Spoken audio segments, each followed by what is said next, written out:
Caitlin Clark admits she was upset after being picked by Fever in WNBA Draft.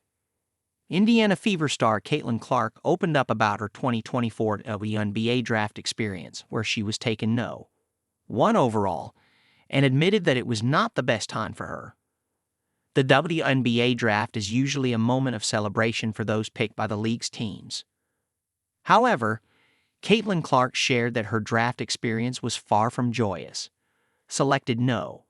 1 overall by the Indiana Fever, the 22-year-old had little time with the audience as her top pick status meant she was quickly ushered away. On the Fresh Talk podcast, Clark expressed her disappointment at being whisked off stage immediately after shaking hands with WNBA Commissioner Kathy Engelbert, preventing her from meeting loved ones or watching the rest of the draft, including her former teammate Kate Martin's selection. "I was so upset because after I got drafted, I got just drug out immediately, and I didn't get to see any of the draft," she lamented to her ex-Hawkeyes teammates Martin, Gabby Marshall, and Jada Jamfi. "I had my phone, I couldn't really go on it. It made me so upset.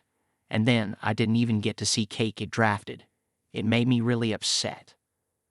Clark further explained that despite the draft being a happy occasion, the setup prevented her from spending time with those important to her.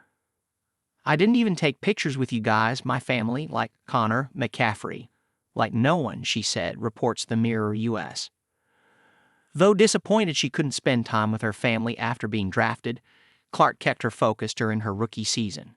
Not only did she live up to the expectations of the No. 1 overall pick, but she also propelled the Fever into the playoffs for the first time since 2016. Moreover, her entry into the WNBA created an economic disruption, a term coined by Hall of Famer Debbie Antonelli.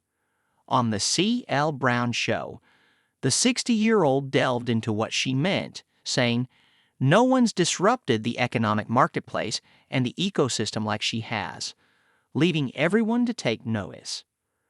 Antonelli emphasized the importance of this shake-up for propelling the sport forward.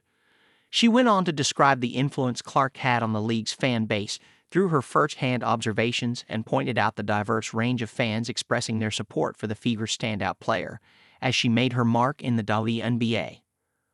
"I can just tell you by what I experienced this summer in the WNBA, watching how many No. 22s were walking by, little girls, dads, little boys, college-age guys. I gotta believe that the game's going to keep evolving on the grassroots level, which I think we were kind of stalled and dropping," she added. "Now, I think girls and women are playing more basketball because now they're seeing more opportunities that can be around the game. The Fever superstar is taking a break from basketball and is instead channeling her competitive spirit into golf, where she will compete in the Annika driven by Gainbridge Pro and Tournament.